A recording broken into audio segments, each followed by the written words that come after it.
جو اس وقت پلرا بھاری ہے وہ وزیر اعظم عمران خان صاحب کا ہے، اور ایک انگریزی کی سینگ ہے، میں وہ آپ کے ساتھ پبلکلی اس فورم پہ شیئر تو نہیں کر سکتا، لیکن اس کا مطلب یہی ہوتا ہے کہ اپنے باپ کو نہیں سکھایا جاتا کہ کیا کام کیسے کرنا ہے۔ ہم نے نہیں کہا تھا کہ عمران خان باپ ہے، انہوں نے کہا ہے نا کہ باہر جانے جس نے دیا تھا وہ باپ کا باپ تھا، باپ پارٹی کا باپ، تو باپ پارٹی کا باپ عمران خان نے خود اون کیا وہ اپنی رسپانسبلٹی، انہوں نے کہا وہ اور بات ہے کہ ہمیں دھوکہ دے کے چلے گئے بٹ ہی اونڈ اٹ۔ جی چودھری منظور صاحب اب تو اور کلیئرٹی آ گئی، اب یہ پتہ نہیں کس کی بات کر رہے ہیں۔ نہیں دیکھیں اصل میں بات اور وہ دوسری وضاحت میں ملنے کی کرنا چاہوں گا، اس سے ہم باہر نکلیں۔ دیکھیں پی ڈی ایم کو ہم نے بنانے میں بڑی محنت کی ہے، جب لوگوں کے ٹویٹر خاموش تھے، جب لوگوں کے ٹیلی فون بند تھے، جب لوگ ہماری بات نہیں سن رہے تھے، اس وقت بھی بلاول بھٹو صاحب کوشش کر رہے تھے، ساری پارٹیوں سے مل رہے تھے، پھر پی ڈی ایم بنی، اس سے جو پاکستان پیپلز پارٹی نے اے پی سی بلائی تھی، تو ہم تو اس کو بچانے کی کوشش کریں گے، خالق پی ڈی ایم ہے اور ہماری جو اسٹریٹجی تھی وہ کامیاب ہو رہی تھی۔ میرے پاس چودھری منظور صاحب ٹائم کم ہے، کلیریفیکیشن دینی ہے، زبیر صاحب نے ٹائم تھوڑا سا کم ہے، آپ کلیریفائی کیا کرنا مجھے یہ چاہتے ہیں؟ سمجھ نہیں ہے، کائرہ صاحب ابھی 2-3 دن پہلے رائیونڈ آئے ہوئے تھے تو انہوں نے بھی یہ ذکر کیا، ابھی یہ سیکنڈ ٹائم یہاں چودھری منظور صاحب نے، وہاں وہ اکیلے تھے، ہم کو 8-10 تھے پی ایم ایل این کے، جس دن سینٹ نے لیڈر آف دی اپوزیشن کے فیصلہ کیا ہے، تو انہوں نے بھی یہ کہا تھا، آج انہوں نے دوبارہ یہ کہا ہے، تو اس وقت مجھے اچھا نہیں لگا تھا، 10-12 بیٹھے تھے کہ جی زبیر صاحب مل کے آئے تھے تو آپ نے ہمیں کانفیڈنس میں لیا تھا، مطلب میرا ایک پرسنل نہیں، ہمیں کوئی اعتراض نہیں، تو پھر آپ ذکر کیوں کرتے ہیں؟ پھر اگر اعتراض نہیں ہے تو پھر آپ ذکر بھی کرتے ہیں اور کہہ رہے ہیں اعتراض نہیں ہے۔ نہیں ہم نے کہا ہم نے اعتراض نہیں کیا، آپ مل کر آئیں۔ اچھا تو ابھی بھی نہ کریں نا، دیکھیں نا، اگر وہ فرق یہ ہے کہ آپ مل کے آ کے بتا دیتے ہیں، آپ کا بھانڈا پھوٹ جاتا ہے، بیٹ چڑھائے میں ہنڈیا پھوٹ جاتی ہے، وہ ملتے بھی ہیں اور بتاتے بھی نہیں اور ذکر بھی نہیں کرتے، اس کو ایکسپیرینس کہتے ہیں، کیوں چودھری منظور صاحب؟ نہیں، اس کا صرف ارشد شریف صاحب کو پتا ہوتا ہے کہ ہم ملتے ہیں۔ ٹھیک ہے ناظرین، یہاں پہ ایک وقفہ لیتے ہیں، وقفے کے بعد آپ کی خدمت میں دوبارہ آتے ہیں۔ ویلکم بیک ناظرین، نون لیگ اور پاکستان پیپلز پارٹی میں کیا واقعی ایک لکیر کھینچ دی گئی ہے، اور یہ لکیر کھینچنے کی بات مریم نواز صاحبہ نے کن الفاظ میں کی، آئیے دیکھتے ہیں۔ ایک طرف لکیر کھنچ گئی ہے اور بڑی واضح لکیر ہے، ایک طرف وہ لوگ کھڑے ہیں جو قربانیاں دے کر اپنے اوپر مشکلات برداشت کر کے عوام کی خاطر وہ جدوجہد کر رہے ہیں، اور دوسری طرف وہ لوگ ہیں جو چھوٹے سے چھوٹے فائدے کی خاطر اپنے سارے اصول قربان کر کے آئین اور قانون کا جو بیانیہ ہے اس کو پاؤں تلے روند کر وہ کچھ بھی کرنے کو تیار ہیں۔ جی چودھری منظور صاحب، لکیر کھینچ دی گئی ہے، لکیر کھنچ گئی ہے، اب مستقبل کیا ہے پیپلز پارٹی اور نون لیگ کا اکٹھے؟ لکیریں بڑی کھینچتی رہتی ہیں، لیکن میں یہ کہتا ہوں کہ دیکھیں ڈفرینس آف اوپینین ہونا چاہیے، ہوگا، رہے گا، لیکن اس کو کس طرح سے آپ نے حل کرنا ہے یہ اصل سوال ہے۔ مثلا ہم 5 جگہ پہ عدم اعتماد کی بات کر رہے ہیں، بلوچستان میں اسپیکر کے خلاف، ڈپٹی اسپیکر کے خلاف، عمران خان کے خلاف، پنجاب کے اندر، اور ہم سب سے پہلے وہاں پہ حملہ کریں گے جہاں پہ سب سے زیادہ آسان ہوگا، اور ہمارے خیال کے مطابق پنجاب آسان ہے، اور اگر پنجاب میں ہم کر دیتے ہیں، ہم کچھ 7 سیٹوں کے ساتھ وزارت اعلیٰ لے رہے ہیں، پہلا حق تو حمزہ کا ہے، اور اگر یہ نہیں اس کو دینا چاہتے تو پھر اس کے بعد ہم نے کہا کہ پھر پرویز لائی موجود ہے۔ اب انہوں نے فیصلہ کرنا ہے، یہ لیڈ پارٹی ہیں پنجاب کے اندر، ہم ان کی مدد کرنے کے لیے تیار ہیں۔ آپ 12 کروڑ عوام کو، پنجاب کی 12 کروڑ عوام کی خواہشات کے آگے کیوں دیوار بننا چاہتے ہیں؟ کیوں ان پہ جو جاہل ایک نااہل مسلط ہے اس کو کیوں کنٹینیو رکھنا چاہتے ہیں؟ لیکن چودھری منظور صاحب، نون لیگ تو کہتی ہے کہ بزدار صاحب کے خلاف آپ چودھری پرویز لائی کو جو بنانا چاہتے ہیں، یہ تو آپ اسٹیبلشمنٹ کا گیم کھیل رہی ہے پیپلز پارٹی۔ ہم پرویز لائی کو نہیں بنانا چاہتے، ہم نہیں، جو بھی کنسنسس ہو وہاں پہ کیا جا سکتا تھا، لیکن یہ جو استعفے لینے والے تھے، یہ استعفے لینے کے بجائے استعفے دینے چل پڑے، تو یہ کیسے ایک اسٹریٹجی کامیاب ہوئی؟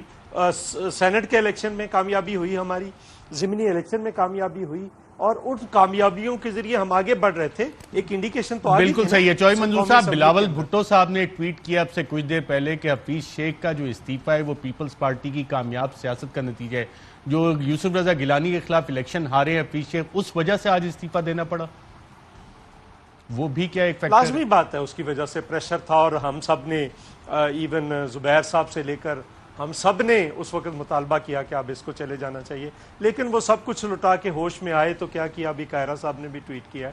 تو یہ تو وہی بات ہے کہ آپ سارا کچھ دے بیٹھے ہیں، اور یہ جو رضا باقر صاحب ہیں یہ رومانیہ گئے، وہاں کی معیشت تباہ کی، اور وہاں کی جو 5 یا کچھ % پہ چل رہی تھی اس کو 0 سے نیچے لائے. پھر مصر گئے، مصر کی معیشت کو تباہ کیا، آپ پاکستان خیر سے آ گئے. اور جس قسم کے آرڈیننسز آ رہے ہیں وہ آپ کے سامنے ہیں. اصل سرمایہ ہوتا ہے ریاست کا، جو حکمرانی وہ ریاستی سرمایہ کے ذریعے ریاست پہ کنٹرول ہوتا ہے ریاست کا. بالکل آپ وہی ٹھیک ہے. compromise چودھری کر دیں، منظور IMF صاحب، کو دے دیں محمد یا زبیر کسی اور صاحب کو دونوں دے کا دیں. پروگرام